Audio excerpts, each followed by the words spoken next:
السلام عليكم ورحمة الله.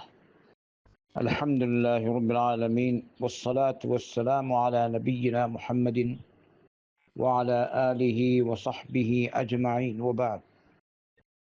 فعن عبد الله بن عمرو بن العاص رضي الله عنهما عن النبي صلى الله عليه وسلم قال: قد أفلح من أسلم ورزق كفافا وقنعه الله بما آتاه. সহিহ মুসলিমের কিতাবুজ যাকাতের হাদিস নম্বর 1054। আল্লাহ রাসূল সাল্লাল্লাহু আলাইহি ওয়াসাল্লাম বলেছেন, ওই ব্যক্তি সফল হয়ে গেল যে ইসলাম কবুল করল আর তাকে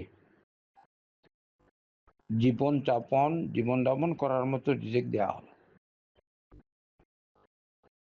কাফাফ বানিয়ে এমন ভাবে রিজিক সে পেল যে আরেকজনের কাছে হাত পাতায় না, এরকম ভাবে সে চলতে পারে, তার প্রয়োজন মোটামুটি হয়ে যায়। আলহামদুলিল্লাহ, অতিরিক্ত নাই, বেশি নাই, আর কমও না। আলহামদুলিল্লাহ, এটা হলো কাফাফ। আরেকটা গুণ, ওয়াকান্নাহুল্লাহু বিমা আতাহ, আল্লাহ তাকে যা দিয়েছেন এর উপর তাকে সন্তুষ্ট রেখেছেন। এই হাদিসে সফলতার মানদণ্ড বলা হয় একদম সংক্ষিপ্ত। আপনার মাঝে 3টি গুণ আছে, আপনি সফল। প্রকৃত মুসলিম, ইসলাম যেভাবে আল্লাহর হুকুম পালন করা উচিত সেভাবে পালন করেছেন, সত্যিকারের মুসলিম। তখন প্রথম নম্বর কথা হচ্ছে ইসলাম। ভালো মুসলিম আপনি, আল্লাহর হুকুম হাকাম মেনে চলেন নবী করিম সাল্লাল্লাহু আলাইহি ওয়াসাল্লামের তরিকা অনুযায়ী, আপনি মুসলিম। শিরিক থেকে বাঁচেন, বেদাত থেকে বাঁচেন, আল্লাহর নাফরমানি থেকে বাঁচেন, আল্লাহর হুকুম হাকাম নিয়মতান্ত্রিক পালন করেন নবী করিম সাল্লাল্লাহু আলাইহি ওয়াসাল্লামের তরিকায়, আপনি মুসলিম। শুধু নাম নিলেই হলো? এর সাথে সাথে ইমানিয়াত, আকাইদ আপনার ঠিক আছে। আকিদা আপনার ঠিক নেই, আপনি মুসলিম দাবি করলে হলো না। মানে এমন কোনো কাজ আপনি করতে পারবেন না যার ফলে আপনি ইসলামে থাকেন না।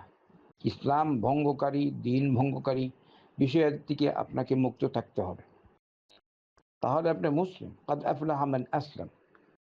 দ্বিতীয় নম্বর, ওয়ারুজিকা কাফাফান, এমনভাবে রিজিক পেলেন যে আলহামদুলিল্লাহ, নিজে কামাই করেন, সাধ্যানুযায়ী আপনার চলে, জরুরি কাজকর্ম, জরুরি প্রয়োজনাদি আপনার পূরণ হয়ে যায়। এটা হলো কাফাফ, রিজক কাফাফ। আরেকজনের কাছে হাত পাতাবার প্রয়োজন হয় না, শুধু রবের কাছে হাত পাতান, শুধু সৃষ্টিকর্তা মালিকের কাছে, রাজিকের কাছে হাত পাতায়, অন্য সৃষ্টির কাছে হাত পাতায় না, একমাত্র আল্লাহর কাছে। আল্লাহ আমাদেরকে তৌফিক দান করুন। ওয়ারুজিকা কাফাফান,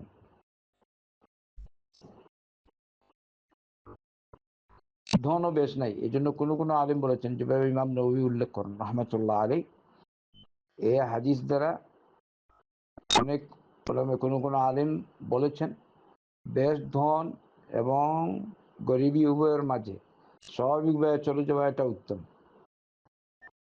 এটা সর্বোত্তম। সুবহানাল্লাহ।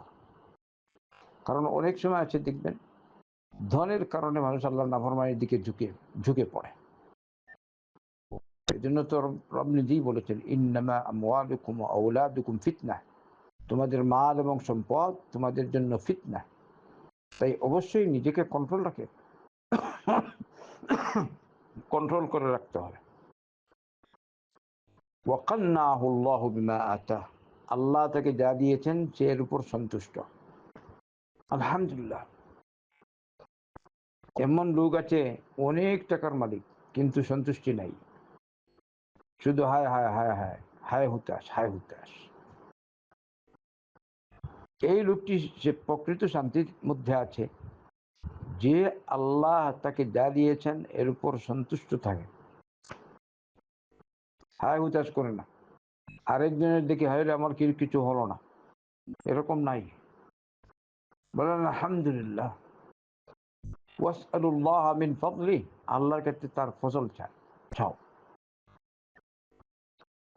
বাস আল্লাহর কাছে চাইবেন। আপনি যা কামাই করছেন, যা আল্লাহ দিচ্ছেন, এর উপর আপনি সন্তুষ্ট থাকবেন, বলুন আলহামদুলিল্লাহ। এই 3 গুণ যার মধ্যে আছে, কাদ আফলাহা, সে সফল হয়ে গেছে। কিন্তু আমাদের অনেকেই মনে করে যে টাকা পয়সা যদি বেশি হয়ে যায় সফল। উনি সফলতা লাভ করেছেন, কিসের সফলতা? যদি দুনিয়া পেয়ে যদি আপনি আখিরাত না পান, আখিরাত থেকে বঞ্চিত হন, কবর আযাব থেকে যদি বাঁচতে না পারেন, দুনিয়া পেয়ে যদি আল্লাহর বিধান আপনি পালন না করলেন, তো আপনার মতো ব্যর্থ আর কে হতে পারে? পরিশেষে আপনি শুধু আফসোসই আফসোস করবেন, এর কোনো শেষ হবে না।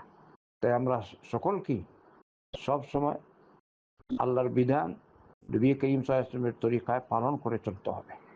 আল্লাহ আমাদেরকে তৌফিক দান করুন। ওয়াসাল্লাল্লাহু ওয়াসাল্লাম আলা নবিয়িনা মুহাম্মাদিন ওয়া আলা আলিহি ওয়া সাহবিহি আজমাইন।